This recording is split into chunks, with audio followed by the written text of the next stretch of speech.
Welcome to the very first episode of Game Galaxy. I'm excited to kick off this episode by talking about my top 10 picks for the Sega Genesis. Now just be aware, this is just my personal list of what I like to play. So this is in no way me saying this is the end-all be-all of games. There's a couple of rules I laid down too. They had to be strictly for the Genesis, so you won't see any multi-platform games like Street Fighter 2 or Mortal Kombat. And this is just the core system, so you won't see 32X or Sega CD. We'll keep that for the future. So without any ado, let's get started. Hitting a grand slam in the number 10 slot is Tommy Lasorda Baseball. This was one of the 6 North American launch games for the Sega Genesis. This made baseball very fun, and I have very fond memories of playing this with my brother. We used to laugh hysterically when you would hit a home run or when the crowd would yell. It was either a synthesized voice sample through that sound chip or just a really compressed digital sound of a crowd screaming, and it would go and it would sound so terrible. My brother and I would just laugh hysterically, and we have a unique sense of humor, so it's just funny. Take a listen.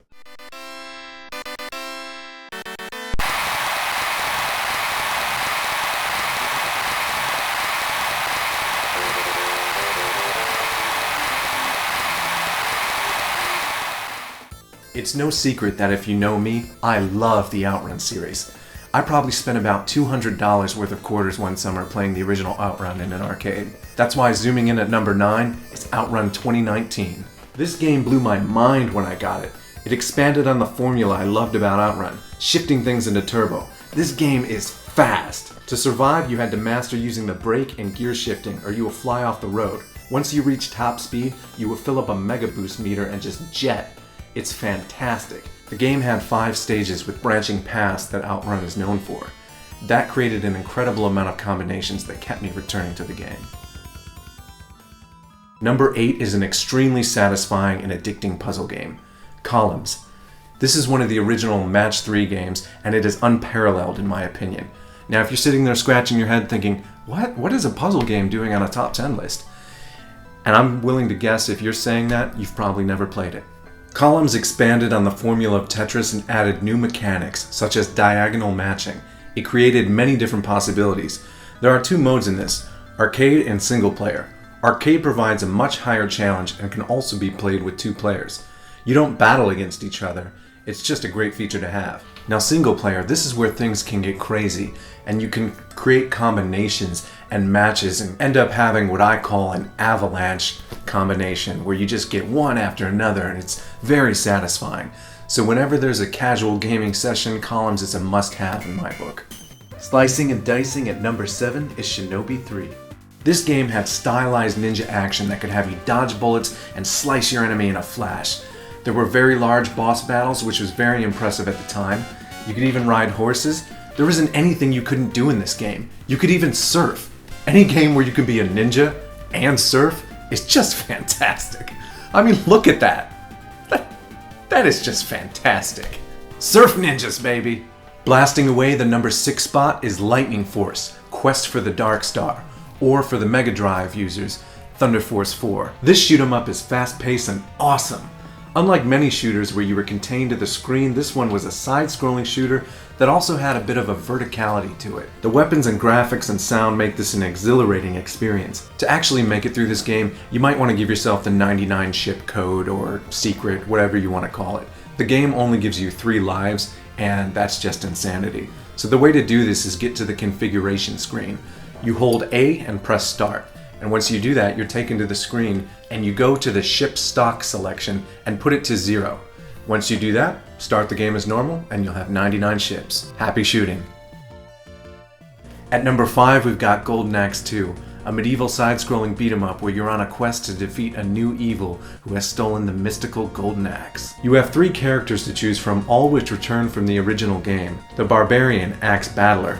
He's the most well-balanced fighter between magic and melee attack, and has the power of wind. Tyrus Flare, an Amazon warrior, which has always been my favorite character, as her magic is the strongest. She can summon a dragon.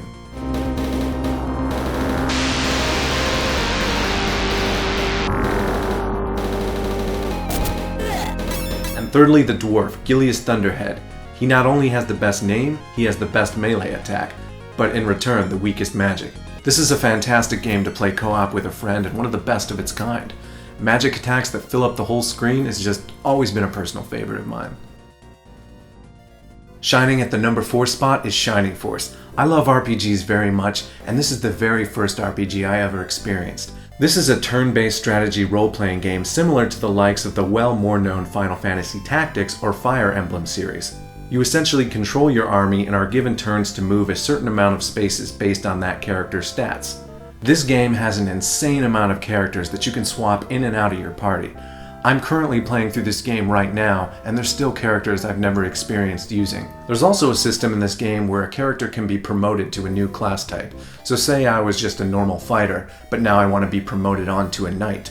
That will take me back down to level 1 and reduce my stats a little bit, but for the overall goal of becoming stronger than that original first class. Now there's a great debate over the internet of when you should promote your character and at what level. The only advice I can give is early in the game you will get stat boosting items and you'll want to use them right away.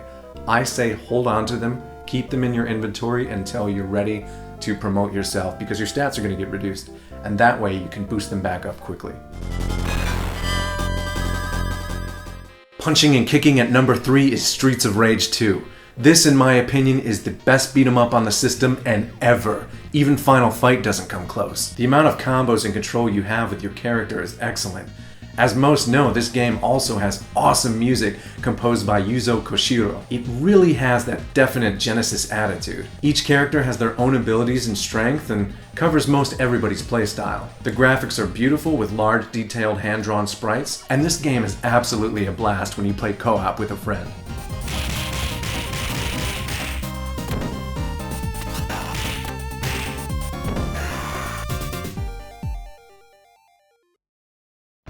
Speeding into second is Sonic the Hedgehog 2. Of course, on the top 10 list, a Sonic game had to make an appearance, and the question is, which one was I gonna pick? And I whittled it down to Sonic 2 for the main reason of I think it just had the most memorable levels. There were so many firsts for this. The spin dash was introduced, the music, 3D bonus stages, and who could forget the heart-pounding underwater segment of Chemical Plant where you'd almost run out of air and you'd get so tense.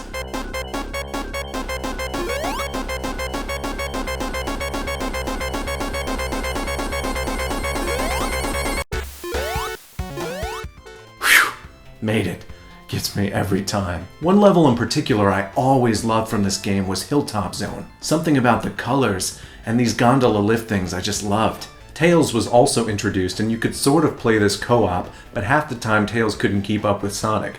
So the only time he was really useful is with boss battles and special stages, but that's only if you were playing with a friend. If you're going to play this solo, I suggest you go into the options and turn it to Sonic only. Tails can really mess you up in the special stages as he lags behind your movements for a split second. This can cause him to run into spikes in the later stages, preventing you from getting the Chaos Emeralds. Speaking of Chaos Emeralds, this game gave us the Dragon Ball Z-esque Supersonic. When obtaining all 7 Chaos Emeralds, once you've collected 50 rings within a stage, you could transform into Supersonic and have your speed and movements increased. It was awesome. Sonic no longer ran, he just flew across the ground and all over the place. When I was younger, I drew a sort of supersonic Dragon Ball Z photo where he had just transformed and he was bleeding and it was awesome. Now our friend Sonic in the last years of recent hasn't had the best of games, and I hope for that to change in the future, but we'll always have Sonic 2.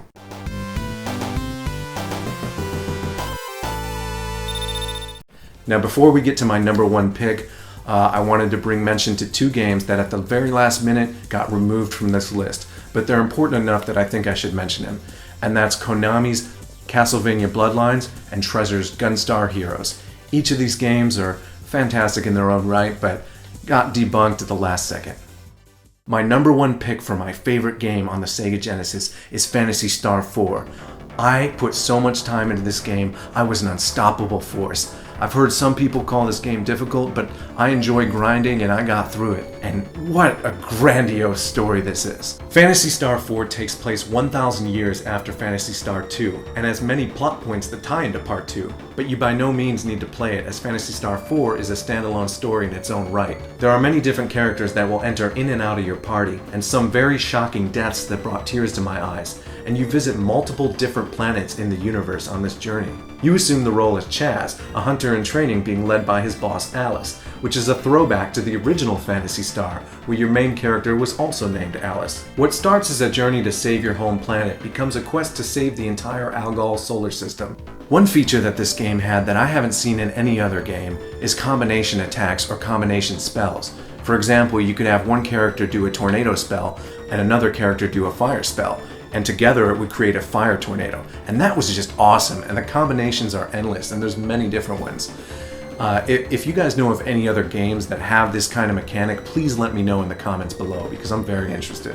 What I also enjoyed is there was a macro system where you could program your attacks ahead of time and then choose from them in battle. There was one automatically set up to just have everyone do a standard attack and prioritize the biggest threat, so that way you don't have to go clicking through and tell everybody just to attack. This game was an explosive finale to an amazing series, and I know it went on to have Phantasy Star Online and Phantasy Star Universe, but one day I hope we can get another core Phantasy Star game and have it be turn-based. I know that's wishful thinking, as we probably won't ever see turn-based combat again in RPGs, but, you know, there you have it. So, these are my top 10 picks for the Sega Genesis.